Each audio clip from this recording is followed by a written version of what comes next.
Gentlemen,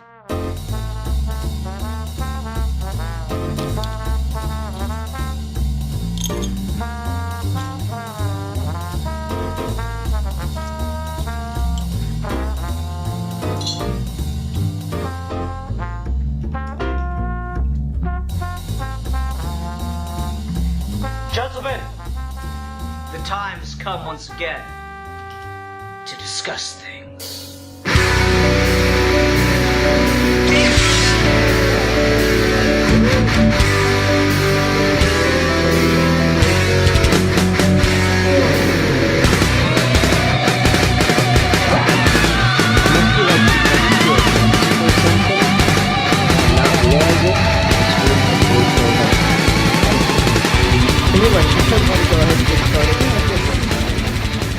Alright.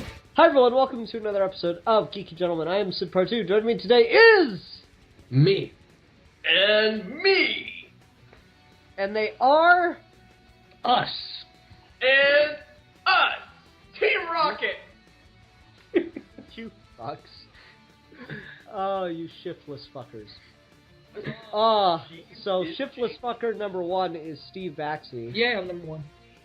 And shiftless fucker A is Rasco Jackson. Woohoo! That's something Bill did all the time by accident that, like, secretly pissed me off. Is he'd, like, start a list and he'd go, like, there's number 1, blah, blah, blah, blah, and B, da-da-da-da. I'm like, you know, you don't get to fucking change your classifiers. I hate when people do that. It's hilarious, but it's awful. Anyway, before we get into this is going to be a review episode. Before we get into all that, I want you, the listener, to know you can download episodes of Geeky Gentlemen. Steve, where can they find the link to download this episode? They can find the link in the description.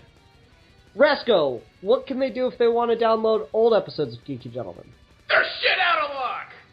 No, they are not. They're not shit out of luck. Steve, what do they do if they want to download old episodes of Geeky Gentlemen? Basically, all they have to do is leave a comment on the episode, and then you will upload it. Yep, and Rasco, where can they find old episodes? In the Geeky Gentleman playlist. Excellent. He's got excellent. us whipped. Yep. You can be like trained dogs here. Who says we aren't already? Yeah, exactly. Good boy. Do I get a treat now? No. Fuck. Yeah, it's a good time. There are over 360 episodes of Geeky Gentlemen for you to listen to. One for every day of the year. Yeah, I mean, we're like literally almost to the point where you can watch an episode of Geeky Gentlemen every day for a year. If you straight. watch every episode 4 times, once per day, you will have lived through the Trump presidency. Thank you, Steve. Ian saw this, and that's why he started this podcast, so that we could prepare. Yep. But, I don't know, this episode coming out when it is, it's one of those times where I feel like inane distraction is its own kind of medicine. Yep, we're all depressed. Yeah, so I'm gonna, like, do something that I'm usually not comfortable with doing, but I think it should be perfectly easily avoidable in this episode.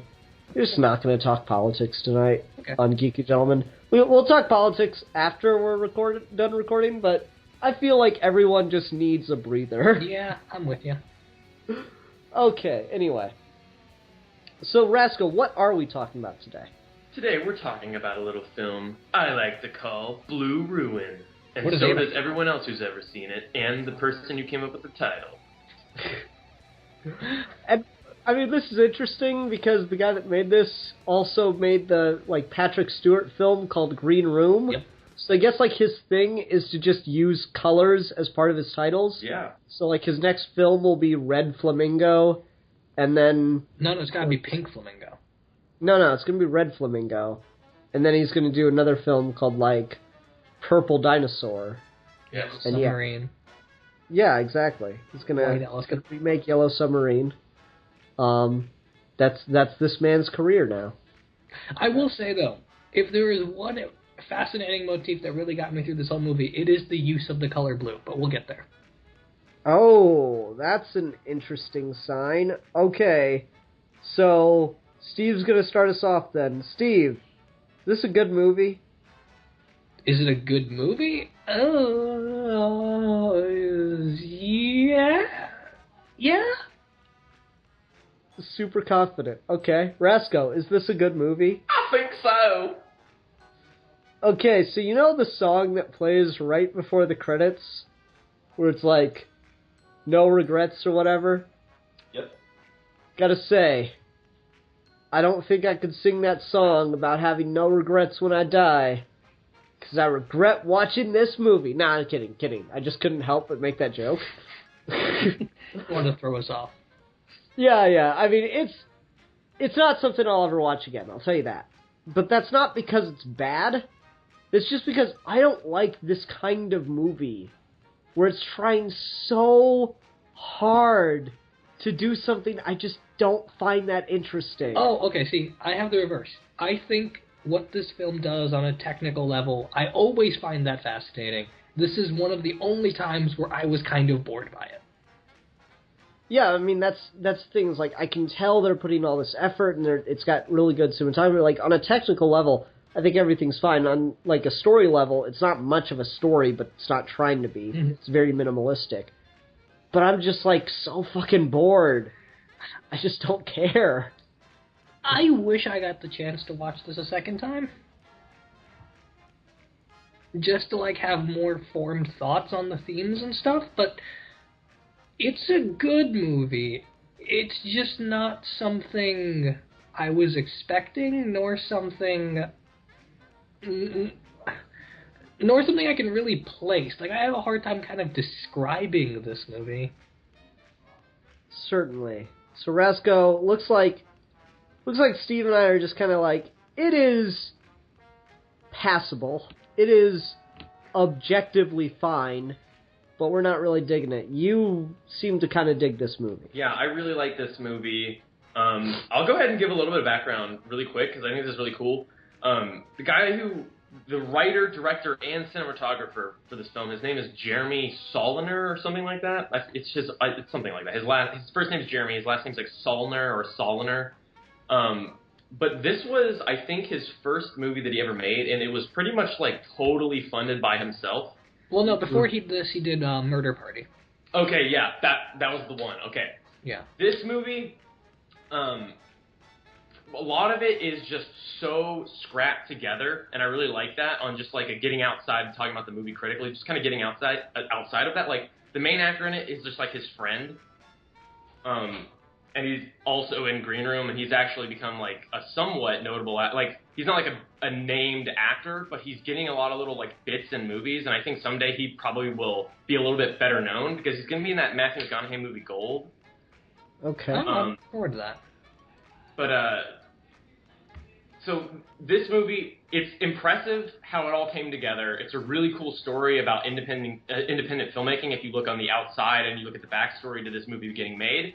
But to just talk about the movie a little bit, what I really like about this is I think this is kind of like the textbook film you give to someone who is looking at trying to make something, but they don't know how to work around their limitations. I think. Okay, I'd agree with that. Yeah. This is like the Bible. It's like, hey, look at this. If you don't think that you can make something on your own, you just need to see this movie really quick. Yeah. And I like it in that sense. It's a very simple movie, and there are a few really cool things that I just absolutely love. So I love how this main character just literally fails at almost everything and makes every situation for himself progressively worse. Yeah. I just love how we get so much of him trying to get the freaking arrow out of his leg, and then it just ends with him passing out in the hospital. And that's actually my favorite scene in the movie. Okay, that's not my favorite. But yeah, I agree. That stuff's really cool. My favorite scene is when he's in the people's house and, like, sleeping the night there and shit. Oh, yeah. And then that fucking light turns on. That is a fucking Spielberg Jaws level suspense moment. My heart, like, was racing as he was walking around the house during that scene. I was literally shocked and on the edge of my seat for that scene. Well, it's a cool parallel, right? Because he opened the movie with him just in a person's house and then leaving, and it's nothing. Yeah. And then you get to the end, and it's suddenly It really pulls on the drama of everything that's there. It's a movie that knows exactly where it's going from scene one. Yep, I agree. It's very aware of itself. I made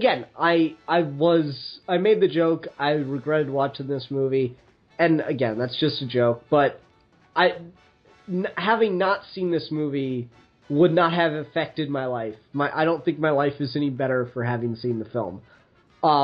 Okay, I will say, the one thing I'm very glad about having watched this movie, despite probably never watching it again, is I really like the way it used color. Like, it may be a small thing, but I don't know, the way everything's always, like, lit in blue, and he's always wearing blue, and the name is blue, and his car is blue, and the flashlights have a blue tint, like, it is this perfect uniform use of color that explores every possible connotation of the color blue, and I thought that was fascinating. Yeah, the gun. He gets his gun out of a blue locker. Yeah. It goes everything from, like, deep depression to coldness to coolness to calmness. Like, it knows its color symbolism. I thought that was really cool. Yeah, I'd agree. I think that this movie, just on a technical level, it makes up for, like, its low budget with, like, the sound design in this movie is so good. The sound in that first scene where he just turns on and off the faucet when he's in the bathtub, the sound there is, like, so strangely rich. It's really interesting. It's a really textured film in every way, yeah. Yeah, this is one of those cases where what makes this movie work is the fact that the people making it are really, really good at like the cinematography, the sound design. Those people, like the people behind the scenes that usually get ignored in films, are the thing that really helped this movie, because otherwise it'd be just really, really basic. Mm-hmm. This kind of goes to a discussion we had at one point, but before we get to that, I want to ask a quick question. And knowing Steve, he probably has an answer for this. And knowing Rasco, the huge film buff he is, he probably has an answer for this. So this is more a question for the audience, so everybody get ready to leave your comments. Hooray. That you're not going to leave. Get your keyboards out. Yeah. Who's your favorite sound designer in film history? Favorite sound designer in all of film history? Yeah. No, you're not allowed to look anything up. Okay, I was just trying to check a name. Yeah, see, that's the thing, right? Favorite director you can name off the top of your head. Yeah. Well, see, because I know it. It's just, I can't remember his name. It's not a thing I look into a lot. Yeah, but that's the whole point, is these are the forgotten people of comics, or of film. Like, talk about who's your favorite letterer in comics? Who the fuck pays attention to that part of the credits, right? The guy that did that one thing in that one comic. Exactly. So, like, what makes this movie work so well is just how well made it is. And we've talked about this from time to time, but, like, having really A-plus quality sound in your film will elevate it in people's minds to being better than it might otherwise be. Mm-hmm. So, like, if you have A-plus sound design quality and, like, just a B story, it's shot like a B movie. It's you know, got kind of flat actors or whatever, but the sound design's A+, people will actually like it more. Yeah. But not only is the sound design kicking on this, the visual, the cinematography, yeah, it's good. It's very good. Yeah. Yeah, for sure. Just so beautiful. Like, this is just one of those movies where, like, I sat down, the first time I watched this film, I just really couldn't stop watching it because it looks so good. Like, and you'll see this if you do watch Green Room. Green Room, it's like every single shot in that movie could be like an album cover. It's hilarious. It looks so good. And that movie wait, so no one's ever looking at the camera? What'd you say? So no one's ever looking at the camera? But Green Room is another movie that really uses color very well. I'm trying to remember the trailers I saw for Green Room, if there was actually green in the room. For some reason, I'm remembering a lot of reds. It's green. That's all I'll say. I remember that. There is some red, but it's green. Green Room's really good. I've only seen the trailer like twice, and that was over a year ago. And the only thing I really remember from the trailer is, holy shit, Patrick Stewart's in this movie. What the fuck's this about? He's a really weird character. Yeah? Yeah. We should talk about that movie at some point. It's interesting. I like it. Okay. No, but I'm sorry, Rasko, continue with what you were saying. But yeah, this movie, it's just so beautiful. And I know the camera that this was shot on, it was shot on a Canon EOS Mark II. So that's a digital, right? Yeah. Yep. It was a Canon C300 Mark II. That was what it was. I think it might have been the Mark I, but that is, and like, this movie looks better than so many movies that I see in theaters. Yeah. And that's like a $15,000 camera, which is obviously very expensive, but nowhere near some of the stuff that they use on things like The Hobbit and shit like that. And even just movies in general, they typically go with red. And like, this movie just looks so much better than so many movies I see in theaters. It makes no sense to me. And this is one of those things where this movie shows how, when something, I think that you can look at this movie, and for me, I can tell it's digital, but this is what people are talking about when they say, like, sometimes digital has an interesting aesthetic that doesn't exist on film. I think this is what I would point to. And, like, yes, sometimes digital can look different from film, but equally awesome, and this is the best example of that. Well, I mean, again, just to keep going back to it, the way the camera is able to showcase color is not something you can do on film. Like, the clear contrasts in every shot are, like, perfect. Yeah. Yeah. I love that shot, or shots that are all cut together of him driving into the mountains with, like, to go to their house. I guess there's a small plot hole. I'm not sure if it's a plot hole or just something that needed to be explained more. Because I can think of a reason for it, but it's still kind of weak. How the fuck does he know where they live? Because there's nothing, correct me if I'm wrong, there's nothing in the movie itself that gives you an answer to that. You just have to infer that on your own, right? I think that, I guess, yeah, it's one of those things where there's like a million explanations, but the movie doesn't tell you. Yeah, and I think, like, it's a small thing overall because there are a million ways to come up with it, but for as important a location as it is in the film, I feel like we maybe should have gotten an explanation for that, particularly when we get an explanation for how he knows the guy that he gets all the guns from. Like, we get an explanation for that, but we don't get an explanation for how he knows where to go. That's a little weird. Yeah, it's kind of interesting because there's some things in Green Room where he's got, like, this, like, hyper-realism where it's like certain things are just very subtle, and it really just trusts you to pick up on things and to, like, really pay attention to every line of dialogue, because if you don't, you'll be like, wait, what? I'm confused, but it's there in Green Room. So I think that's just kind of like a symptom of his style, but yeah, that is a fair point. Yeah, I mean, it's not a huge issue. It doesn't lose any points for that. It's just something I noticed and was thinking about. I'm like, wait a minute. Do we ever get, like, a, you know, this is... I wasn't sure if it was a problem with the film itself or if it was a problem with me noticing something. Because, again, once this movie gets going, it gets pretty good. But it takes a minute before I really get into it. It's almost like a silent film in a lot of ways, right? Yeah. And I've talked about this. I have a really hard time watching silent films.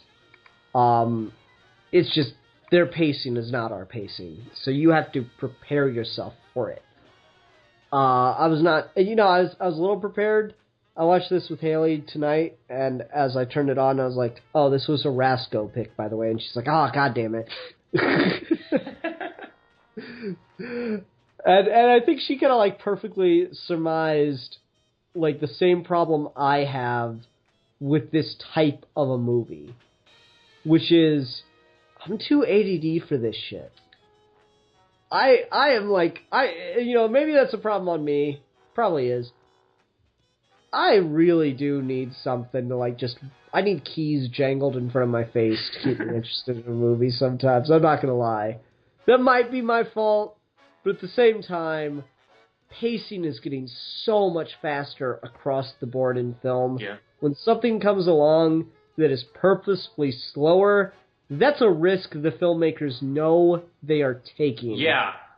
It's totally this thing where it's just one of those movies where, and the thing about slower paced movies is like, if you don't know much about it and you don't know its reputation, you go into it and you're really scared, like, okay, like this movie's really asking me to trust it and invest myself in it.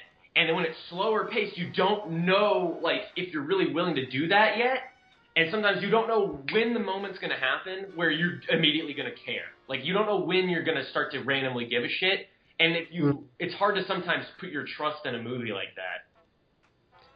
Definitely. Very much so. It's a major risk. And just, to be fair, this didn't used to be a problem. Films didn't used to be paced this way. You go back to Jaws, and that's like always described as one of the most suspenseful movies ever. After that first scene, first fucking hour of that movie, god damn, just fuck me.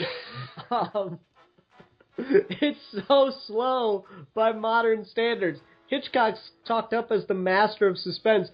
Fucking Psycho is forever and a day, dude. It's just like, Jesus Christ. Whereas you watch something like, and this is the example I always go to, where I just do not think it would be physically possible for an old audience, like someone that was, blown away by Psycho and the way it was filmed. I don't think it would be possible for someone like that to watch, like, there's this one episode of Sherlock, the BBC series. And it's just this one scene in particular, and I don't think, even if you explained what cell phones were and text messaging, I don't think someone from the past would ever be able to comprehend. Mm-hmm. So it's Sherlock, and he's broken into, or charmed his way into, rather, a secure military base, right? And he gets to a point and knows that his story is no longer going to check out, so he has to leave, but still look reasonably, not suspicious about leaving. So as he's leaving and the music's building and people are like following him and the conversation's going a mile a minute, you see all these, what are the text messages his brother is sending him, pop up in the left corner of the screen. And they're only there for like half a second, so you really don't even get the full chance to read them, even though they're very short. And his brother's like this high-ranking military official and all this shit. So it's just like, there's so many different fucking balls that scene is juggling. And me, as someone in a modern, or someone that's used to modern film pacing, that scene's nothing for me. I mean, it's still really fascinating, it's really cool, and it gets my heart pumping, but I don't have any trouble understanding what's happening in that scene. Whereas someone from back in the day, I don't think they'd be able to comprehend it. Yeah, it's strange, because we do so many things now where, like I read this thing, and it's somehow like video games, people who play video games, it really helps them with the ability to multitask. Sure. And certainly. And you can really see that just like in using your hands, but also thinking, because you kind of have to think in multi-dimensions when you're playing a video game. Like, I'm doing this, but I have to be aware of like my health and all these different things, and I'm thinking about what's going to happen next. And so that's just like a thing that we get more and more, I guess, used to, is that like we can just juggle so many things at once. And I think that's a big reason why like I kind of like going back, and I really like movies that are this kind of, okay, this is what you're watching, sit your ass down and just start tripping balls by watching the screen for so long. Like, that's what I love in movies. And I mean, don't get me wrong, I love me some Kubrick, and fucking 2001: A Space Odyssey is a slow damn movie. Yeah. It's a slow burn.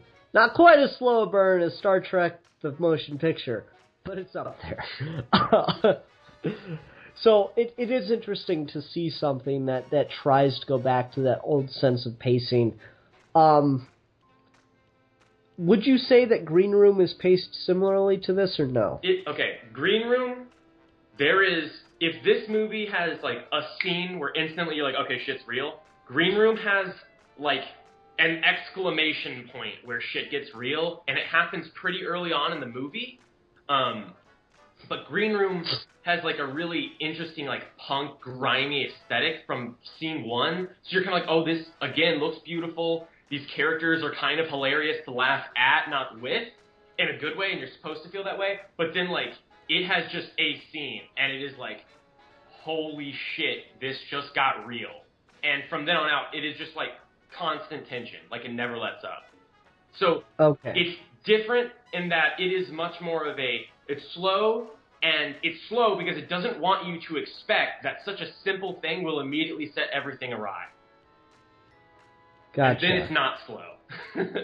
Okay, so you'd say that, like, after a certain point, the pacing really jacks up then. Yeah, and it's supposed to, because the point is you're so calm and you're at ease and you're in the movie and you're paying attention, and then something you're just not ready for happens. And it's great. It's great. Okay, and yeah, I'd expect that, because what I was curious about is this guy's style that he's, he likes a slower-paced film, or were these maybe just growing pains for him? I think he's really learned from this movie. And I think Green Room is kind of like this movie, and it's like Green Room is like, it's so true to him, and you can really feel it after you watch this movie and Green Room. You really get, okay, this is this guy.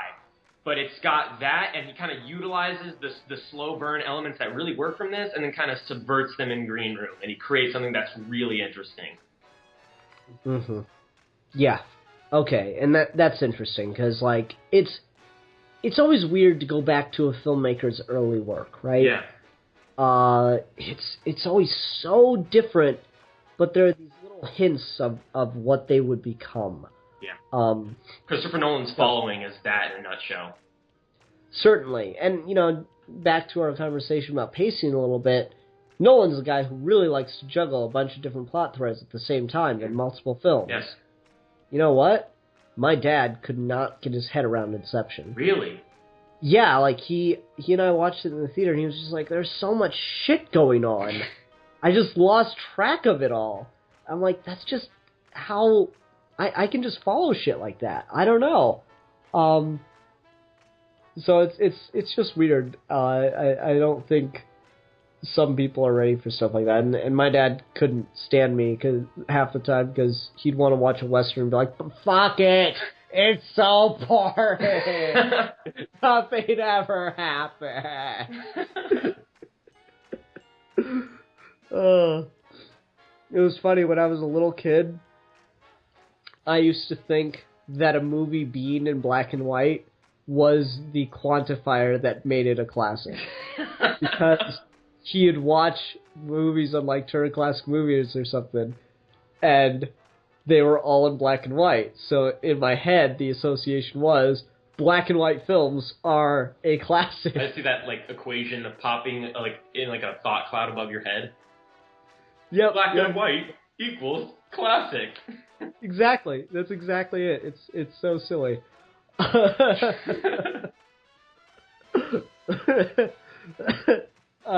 Anyway, I don't know. You take us somewhere else on this then. Oh, and for the people, Steve's internet is acting up, so he dropped out of the call. Hopefully, he'll be back. I think that this movie is interesting because it's kind of like it's strange because like it's like the opposite of Quentin Tarantino when it comes to gore. Whereas like Tarantino, he has like the gore is there and it's really amped up and it's really fun. He always like talks about how it's just kind of there to be fun, and he doesn't really have a deeper explanation behind it necessarily, and he doesn't really feel the need to justify it based on certain interviews he's given. In certain films, I think there is a little bit more point to the gore, like Inglourious Basterds, but it's another subject. But so this movie kind of does like the opposite, where like the gore in this movie, it's really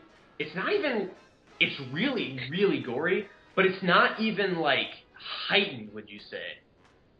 Definitely not. There is a very real feeling to all the gore in this. And it's just like, ugh. Like it really works, and it's just one of those things where it's kind of used the same way, where it kind of like builds to that, but then it kind of goes the other way, where it's not really meant to be fun. It's really meant to be like, oh, this is really grounding me in like it really grounds you in like the weight of the actions that he's doing. When you think about like, oh, I hate that guy so much, I wish I could just go kill him. And then when you see someone literally kind of do that in a movie, it really adds like weight to that, and it's like, oh, this is what it's really like. Like, this is that fantasy played out in real life, where you hate someone and you're like, I could kill that person, and you never really think about it seriously. But this is what if you did, and then like how much of an impact just like actually killing someone has. Certainly, and you know, it's really hard to say it's super realistic when it is kind of predicated on a little bit of a contrivance. Wouldn't you agree? What are you talking about when you say that? Okay, so he kills the guy in the bathroom, Mm-hmm. and that's the event that sets in motion everything else we see in the film, correct? Yeah. Okay. So if he didn't lose his keys, the rest of the movie could not function, right? Yeah. Absolutely no other event, like the key piece, the cornerstone of this entire film rests on the thing he specifically wears around his neck so that he does not lose them falls off. In a way, I don't think that it would ever fall off. Like, you look at the physics of that scene in the bathroom, and I don't know, like, he doesn't get flipped upside down or anything. He gets choked and slammed against a wall, and then stabs the guy in the temple. So just physically, there shouldn't be much that would make that fall off of his neck, unless the chain broke. I'm looking at it right now, just pull up the movie, the chain is broken. Oh, it is? Yeah. Okay. It's a little better then. I didn't notice if the chain broke or not, so that's still a problem. Regardless, not irregardless, Ian. That is still a slight problem regardless, just because if you don't notice it right away, and you're relying on the visual to be the driving force of the rest of the thing, that is slightly problematic. It's not a huge thing. I get that he lost the key, but that is the moment that sets into motion the events of the rest. Hands down, no argument. Yeah. Like, you could say it's the murder, but he could have easily gotten away with the murder. Mm-hmm. Yeah. The only thing, I do like that it's not like the murder that gets them on his tail. I do like that it's just a tiny little insignificant detail that he didn't really pay attention to, because that's very in character. He just continuously fucks up everything. Yeah, like when he believes the guy that his leg's broken, when he doesn't know how to shoot a fucking gun. He tries to get the lock off of that gun, he winds up just busting the gun in half. I mean, how would you try to get the lock off? I don't know. I'm just saying he fucked up. Yeah, this is a character who is, you know, it's very down to earth. It's not a, like, because that can be very easy to do poorly, I think. Mm-hmm. A character that doesn't do things right, because that's something that annoys the shit out of me. Like, I stopped watching House of Cards because of that, where I don't like the trope of all of the problems in this thing are caused because the character is incompetent. There's a difference between being a bit of a fuck-up and just being goddamn incompetent. Mm-hmm. Like, it's hard to sympathize with a character when all the drama comes from the fact that they fuck up constantly. And this guy does fuck up a lot, but it's so down to earth and, like, fuck it, I haven't planned the perfect murder, so who am I to judge? Yeah, and then, like, there are moments where he does have legitimately good ideas. Like, when he sets up that kind of situation in the house where he leaves the sink running and then he hides. Mm-hmm. Like, again, like, he's not a dumbass. He's thought about a lot of this. He just hasn't thought it all the way through. And it's kind of hard to do that, especially when you'd be so angry and your mindset would just be so clouded. Like, he gets out of the place and he stabs the limo with a knife, and then he winds up having to use that limo. That was funny. I think that's so funny. And he cuts his hand when he stabs the limo, because he hits the tire and it fucks up his hand. Yeah, because the knife goes in, but like his hand still slides along the blade. Yeah. Realistic, by the way. Yeah, I agree. It's a very fine line of writing a character who is the cause of all their problems in a film or in a piece, but still making them someone you can sympathize with. And, like, it's weird that I talk about House of Cards, because, no, I have never had an evil scheme to become president either. But, I don't know, I feel like there's a higher standard between those two things. Like, I feel like if you're gonna have an evil scheme to become president, you should have that shit worked out in advance, and you shouldn't be dealing with a bunch of fucking shitstorms. Yeah, more or less, how did you even get here? Yeah, exactly. Whereas, when you've got a guy who's, like, he's homeless, he's, breaking into people's houses just to get a bath, obviously he's not a super genius. He's doing the best he can with the shit he's got on hand at the moment. So, no, I don't expect him to have everything perfectly planned out. He finds out that his father's murderer is being let go, and so he just decides right in the moment to kill him. That's a very believable, very, I don't want to use the term sympathetic, but you know what I mean. It's a very relatable thing. Yeah, I mean, it's very understandable. Like, it's not unbelievable someone gets to this place and has these feelings. Yeah, exactly. Okay, let's talk about the family he goes up against, though. Okay. The fuck with these people? Like, it's weird that they're not a crime family. Am I the only one that feels that way? I don't know. I think it doesn't. Are you saying that, like, that bothers you? Yeah, because, like, I don't know.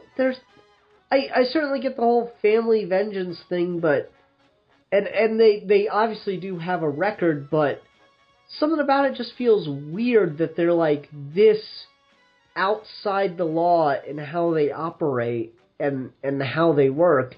It feels like a mob mentality, yet they don't have any apparent connection to organized crime or any kind of, significant criminal background.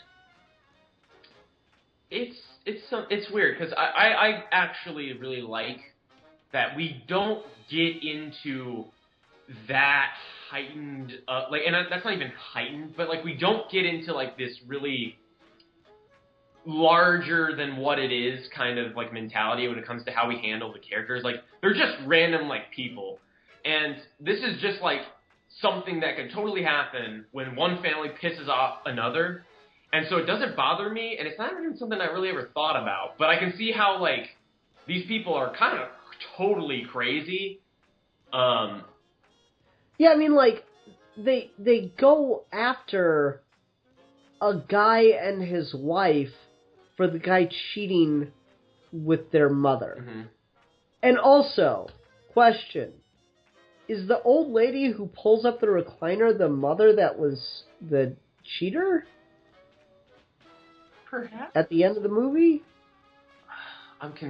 Maybe. I don't know. I'm kind of confused. I think so.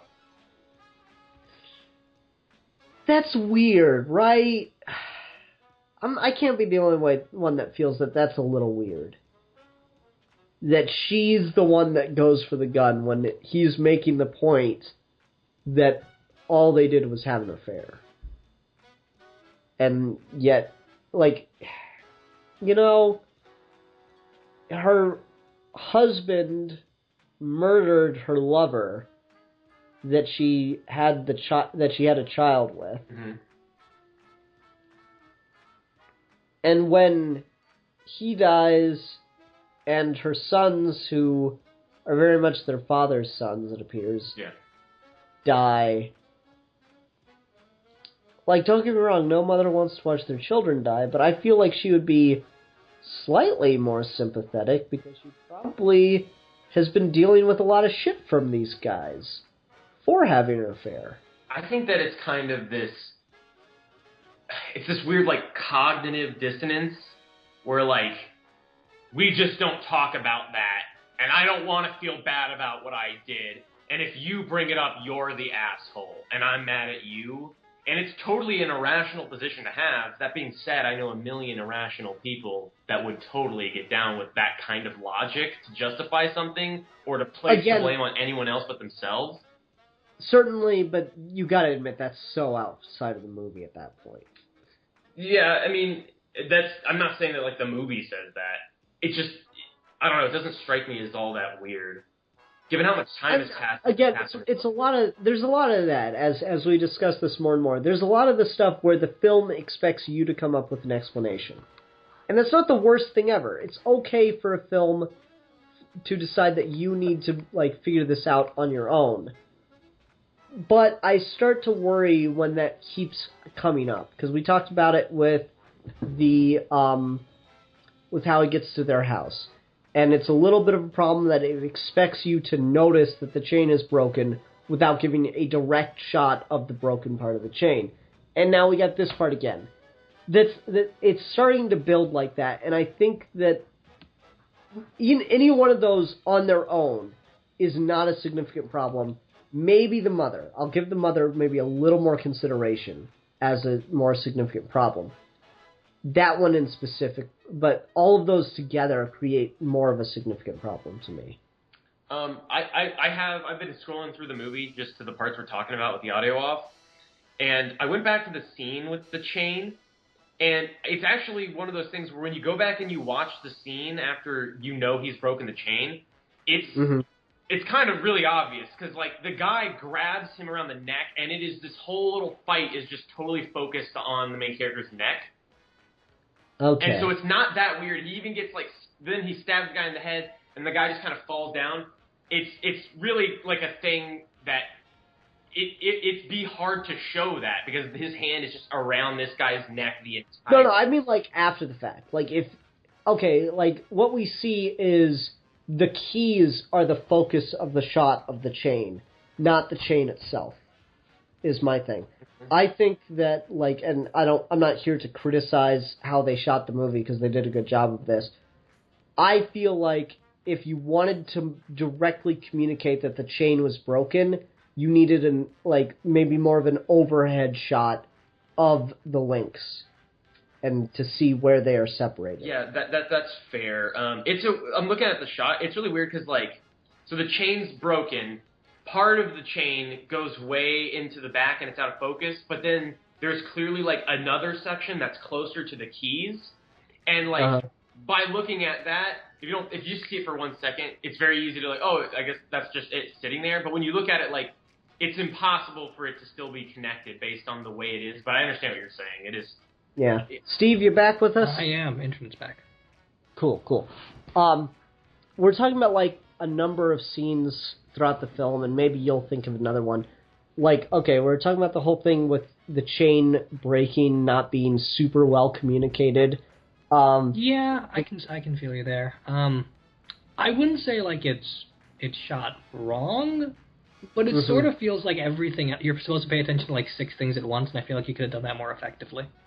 Certainly, and like, again, that's not a huge problem on its own. Him getting to that one family's house without us knowing how he knows where to go is not a huge problem on its own. Mm-hmm. But they're kind of building.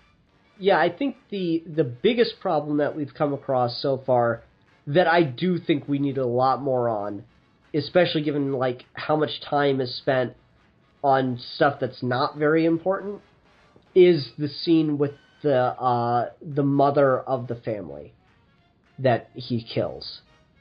Yeah. Because as far as I could understand it, the older lady that goes for the machine gun in the recliner is the one that had the affair. And certainly no mother wants to see their children die, but I can't help but feel like she would be slightly more sympathetic. Your thoughts?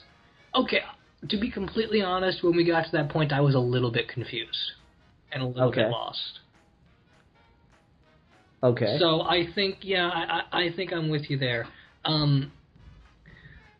It sort of goes from it almost like genre flips by the time we get to the end, and it sort of feels like a noir thing where like everyone has complex backstories, and I feel like we never get enough into one person. Like Dwight on his own is an interesting enough character, but by the time we get to that point, it feels like everything is just sort of expositioning. Mm-hmm. It's a 90-minute movie. It could have stood to be like 5 more minutes and make that scene a little bit more clear. Yeah, because like, and so I don't think, again, the mother thing's probably the biggest one. Mm-hmm. I don't think any of these are a nail in the coffin for it, but it's one of those cases where I feel like the more we talk about this film, the more stuff like that tends to come up, and I think collectively they create more problems. Well, the big thing I found interesting, because I was looking through an interview with the director about it because it was a Kickstarter project, and like there's a whole thing with like he did interviews and stuff like that after for like the Kickstarter awards and all that. And one of the things he says in the movie about the movie is that it's pitched as a revenge movie, but it's one of those things where you're not really discovering the revenge, you're experiencing the emotion as Dwight's progressing through the film. Mm-hmm. And so, like, these plot issues and some of these, like, aspect things come up as issues, but I'm kind of with Dwight all the way through, and Mm-hmm. I like how his focus is always with us. So, like, when he goes unconscious, screen goes black. When he's sneaking around, the camera's kind of, like, behind objects, almost peering over things. I'm much more with this movie as just almost like a psychological trip, so when things start not making sense, I'm not entirely bothered by it, because I think Dwight doesn't really get them either. Okay. That's not a great excuse, but I feel like maybe some of that could have been tightened up on like a second cut of the movie or something. Uh-huh. It's weird. A lot of these things, like, to explain them, you have to make a different movie. Like, this is not the kind of movie where we cut to scenes of the villains. They're obviously not villains, but, like, we cut to, like, it's not Spider-Man 1, where we're cutting to Green Goblin, we're cutting back to Peter, we're cutting to Norman, we're cutting to Peter, it's not like that. And to explain these things, you kind of have to make a different movie. Yeah. So that's why, like, the ending doesn't bother me, because I don't need to know why this woman thinks what she thinks. It's irrelevant to me. Yeah, and to be fair, I feel like it's ultimately more challenging to make this movie where, like, there are several balls in the air, but you're trying your hardest to not focus on the balls. Okay. And again, like, I think I just needed more time with her. Yeah, that's fair. Like, I wish I saw it again, honestly. I just needed more time with that mother. Especially because she shoots first. Mm-hmm. Well, I mean, technically, Dwight shoots first because he kills the one son, but the way she is, like, really, really pissed off, but she has herself to blame. Mm-hmm. And I really want more time with that. I don't feel like... I feel like we got more time, and... Rasco, you say it doesn't cut back and forth to what Dwight's doing and then what the villains are doing, and you're right. But you know who it does cut back and forth with for a while, between what Dwight's doing and what someone else is doing? Dwight's friend. Burning the Polaroid. Mm-hmm. Oh, yeah, I forgot. I would have, it's a good scene where he microwaves the Polaroid, no lie. I would have much rather had more with the mother than that scene. Yeah, I mean, I'm still, I don't know, I just don't think it's weird. Like, I just don't find that out of character for her, I guess. I don't think it's out of character, but I also don't think we get the character. Like, okay, so she has an affair with his dad. They kill his dad because of that. Years later, the guy is released from jail. And then it's kind of like over for them, even though they were the ones that really did the wrong there, or they totally overreacted. It's kind of over, and then it's not over. It gets brought back up, and then he's literally in their house trying to kill them all. Like, I just don't think that that's weird. Again, she doesn't look protective in that scene. She looks enraged. And again, it's her fault. I'm so ready to buy that she is just kind of going over the edge, but I don't know. It would have been nice to spend at least another minute with that. Yeah, there's so much tension in that scene, and she barely talks at all. It's all Dwight talking. Which is cool because he's been so quiet for most of the movie. But my thing with this ultimately is I feel like I could write an explanation for pretty much everything, but at the same time, that doesn't help me while watching the movie. Exactly. And that, yeah, it's weird because I don't want to call it a problem, but I also don't want to call it a perfect experience. Yeah, it's one of those things. I didn't have these thoughts until we started talking. Mm-hmm. This did not come up until I started talking about the movie and thinking about these things.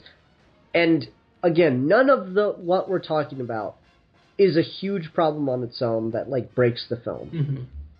I just think it's telling that there are all these little things that could easily be improved or explained, and so they wouldn't be a distraction when you try to think about the film. And I think that's an important distinction. I feel like he gets better, though, because Green Room is a much tighter script. I agree. Okay. Green Room. Green Room, I feel like, is damn near flawless. Yeah, I was explaining to Ian when you were gone that Green Room's kind of like this movie, everything good about it, and it's just kind of all perfected, and that's Green Room. Oh, yeah, for sure. Green Room is really good. Okay. I haven't seen Murder Party, but I heard that's good, too. Cool. I just want to see Green Room for Patrick Stewart. He's so much fun. That's all I want. I don't want to spoil who he plays in the movie, but it's so awesome. Yeah, cool. Okay. Steve, since you were gone for a while and we need just a couple more minutes, why don't you take us somewhere on this film? Okay, sure. Well, so this is something I was going to try and get at earlier on because it's a more general point, but I still kind of want to make it. I love movies that are like really quiet and really vague and really personal, like these short, almost silent film pieces, except for like bits of dialogue. Like In Bruges is kind of like this. Most noir films are like this. I like silent movies. I guess you could say like the pretentious artsy movies I really enjoy. What, yeah. Steve? Yeah, you know, I'm the pretentious guy. So going into this, I had my pretentious hat on because I'm like, yes, I get to get all psychedelic and pretentious and shit watching this, and it is the good kind of pretentious movie. But for some reason, I had a hard time like engaging with it. I don't know if that was just me or not, but I always felt like the movie was a bit of a distant, and I don't know. Was that just me? I never like got emotionally sucked into it. It's like weird. I just kept appreciating it from afar. I think the first time I watched this movie, I watched about half of it because I was like, I'm not really ready to watch this movie. Like, I started like just casually watching it for a second. I was like, oh, okay, I just bought it. I'm going to put it in and watch it for a second. I start watching, and I'm like, oh, okay, I'm not really ready to invest myself in this. The second time I go back to it, though, knowing what, and at that point I'd only seen like part of the movie, but still knowing what I was about to see, it really prepares you. And I think that this is a movie that, like, knowing the course of events and knowing what the whole picture is going to be helps you to put every little piece into a more accurate context the second time around. Yeah, that's really why I just wish I had a second chance to watch it. Gotcha. And for me, I don't feel like I got enough out of this movie that I'm going to give it a second chance. And to be fair, that's something I've done less and less and less with films. There are a bunch of films I used to watch all the time when I was younger, like over and over again. I do that less and less now. There are very few films that I watch a second time, good or bad. That's interesting. Still haven't given Age of Ultron a second viewing since I saw it in theaters. Just got around to seeing Batman vs. Superman for a second time. But that was the extended cut, so it is a bit of a different thing. Yeah, exactly. It had to be a different thing. Just watch Deadpool for the second time now. Again, like, and varying range of opinions on all those films, but it's very rare for me to go back to movies anymore. unless it's like part of a big thing, like I just watched the Harry Potter movies again for I don't know how many times now. That's a bit different, but for like just a movie like this where I watched it and it didn't have any huge impact on me, and now I'm having a conversation about it, and I'm noticing things that I think collectively create more problems for the film, I don't feel really inspired to go back and watch this again. See, that's interesting, because I usually don't like giving an opinion until I've seen something twice, and I like even if I hate a movie, I will watch it a lot. Like, I think Batman vs. Superman is the worst comic book movie ever made. I've seen it like 6 times. Yeah, I've seen that movie a shit ton also. I do this all the time. If I love a movie, I saw Winter Soldier in the theater 10 times. Yeah. So, like, I don't know. I like watching movies multiple times, specifically if, like, with this I'm kind of unsure. Mm-hmm. Like, I really don't know how I feel about this one. Like, I would give it a very medium rating, but, like, some of it's really, really brilliant, and other things I just kind of don't understand. Yeah, I think the thing that's very evident in this movie is growing pains. Mm-hmm. And that's not a bad thing. Like we were talking about earlier, you get to see directors build their toolkit as you go through their films. And this is a very well-made film in a lot of ways, but it's got a handful of problems here and there, and you're getting to see the guy work those out. Mm-hmm. Yeah. I often say that the best way to be a good writer, or not just a good writer, the best way to be good at anything is to be your harshest critic.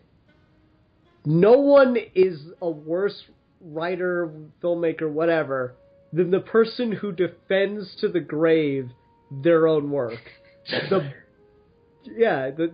best, the absolute best artists are the ones who hate their own work. I agree. Like, the people who are super fucking critical of their own work. Oh my god, those people are so much better. They hate themselves for some of the shit they've made. I guess George Lucas is the exception here, but still. That's just a general rule. It doesn't apply to everybody. It applies to most people. It applies fairly well, but there are obvious exceptions, Mm-hmm. so. Because I know some asshole's going to be in the comments like, oh, well, what about this person? I'm like, well, fuck, god damn it. Oh, like, just contemporary examples. The Russo brothers like to make their movies honest trailer proof. So, like, they go through it with the finest tooth comb possible. Joss Whedon, like, hates everything he's ever made. Yep. Good shit. So, I'm sure that this guy is aware of the problems in his own film, and from what I've heard about Green Room, I'm sure he makes it better. Yeah. Or he improves greatly film to film, so. I don't know. It's definitely got a very distinct visual style that makes me want to watch other stuff by this person, just not this. Yeah. That's It's like, I think I've seen Following twice. Once for my own curiosity about Nolan, and once because I had to review it. That is on Netflix, by the way, if people haven't seen it. It's just okay. Interesting little bit of trivia. The main character in Following is called Mr. Cobb, which is the name of Leonardo DiCaprio's character in Inception. Oh, that's cool. Yeah. Well, I know people like to say Inception is a metaphor for Nolan himself. I guess that would add to the theory. Yeah, there we go. Also, little thing, the lead in Following is, I think he's one of the guys in Batman Begins who's, like, in the Wayne Tech building when they're like, the train's coming here, it's gonna bring the freaking, When they go back to that scene, like, 17 times. Oh, yeah. God, that's awful. I don't know why. We didn't even need it the once. They already explained the stakes. That's Nolan, though. His dialogue is so expository. I hate it. Okay, anyway. He got a lot better about it, but that was growing pains. Especially for, like, blockbuster stuff. Anyway, can you imagine, like, it's weird to think about 2005 in today's context. Oh, yeah. Can you imagine any director being given a superhero franchise to prove themselves worthy of getting a big budget movie? Can you imagine that today? Oh my god, that's Bizarre. We've come a long way. Yeah, it's like, oh, you want to direct a multi-million-dollar movie? Here, prove what you can do with fucking Batman first. Then we'll talk, kid. That's so bizarre to think about. Oh my god. And it's only been 10 years and some change. 12 years. Wow, that's weird. It really is. I don't think that will ever happen again. That's hilarious. Oh, because now it's the exact opposite. Now you have to prove yourself to get a superhero movie. And to be fair, you have to prove yourself very minimally. Apparently, anyone that makes any movie gets to have a superhero franchise. Yeah, pretty much. Josh Trank, what's his name? John the Watts. guy that just did... Huh? John Watts. Yeah, John Watts. The guy who did Rogue Scott One, Derrickson. Gareth Edwards. Yeah, whatever. Okay, anyway, any other lingering thoughts on this film? I like the score a lot. Yeah. Very, very intense. Works well with the suspense, I'd agree. Maybe a little... I guess the test for a good score, can you hum any of it? No. Yeah. It's, okay, the other thing I'll give the score is that it does that thing I hate movies do where, like, the music is predicting the emotion you're supposed to feel in that scene. Mm-hmm. That gets kind of irritating. Yeah, and I don't think it's a bad score. I think it's a serviceable score. Mm-hmm. I think it across works. what it needs to. Mm-hmm. It fits the scenes. Okay. Let's go ahead and move on to scores. I'll go first. I'm going to give this movie 3 out of 5 Skyrims because he got an arrow in the knee. I'll go next. I'll give it 3.5 out of 5 awkwardly blue lit rooms. Ooh. I'm gonna give this 4 out of 5 shitty blue cars. I kind of dig that car though. I do. I would buy it after it being in this movie. I would buy literally that car to own it. I like when people in movies drive cars that normal people would drive. Yeah. That's just very welcome. Yeah, like I especially relate to Bruce Wayne in that Lamborghini that he drives in Dark Knight. Yeah, and you know, Ben Affleck drives Zack Snyder's car in BBS. I'm serious, he really does. Oh, that's funny. I always like to talk about this. Christian Bale petitioned the city of Chicago to let him drive around the Bat Pod in the weeks leading up to the premiere of The Dark Knight, but they wouldn't let him do it because it wasn't street legal. Oh, come on! He's Batman. He's all right. You know, the thing that always bothered me about the Bat Pod is, like, what happens if your cape gets stuck in the back wheel?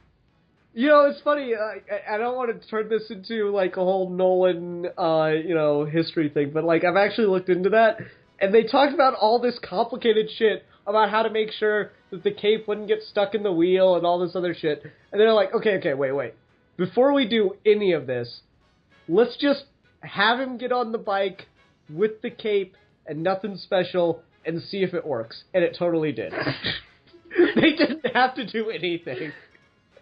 It seems like it's a natural thing to get stuck in a wheel. It seems like it, but it worked fine. All right, we'll go with that. Okay, anyway, Steve, why don't you come up with a discussion topic for us for next week? Discussion topic for next week. Give me a minute. Sure. Let's hum a tune while I think of something. Okay. Da da da da da da da. I'm humming Star Wars because I'm holding a lightsaber. Can we do a list? Yeah, we can do a list. Can we do our top 10, or I guess it's all of us, our top 15 sci-fi weapons? Ooh. Okay, yeah. That could be fun. Yeah. Okay, top 15 sci-fi weapons. Ooh, oh god, yes! This is gonna be awesome. Wait. Hold on. Can I put a caveat in there? Okay. because it's too fucking obvious. No lightsabers. Okay. Vehicles No, count or I don't just- count? What do you say? I'd say vehicles count. Okay. I just want to put the caveat in because no lightsaber of any kind, even if it's from another franchise, because it's just too fucking obvious. Yeah, that's fair. Okay. All right, vehicles count, no lightsabers. Pretty much anything that is not technologically possible at the moment and is really cool. Sure. Yeah, that'll be a fun episode. I like that idea. Cool. I think I've already got my top 5. I do too. I just thought it'd be really relaxing, honestly. Yeah, cool. All right. Thanks, everyone, very much for watching. Until next time, I'm the Philosopher. I am the Exile. And I am the beta male cuck. And we are your Geeky gentlemen. And we will be discussing this.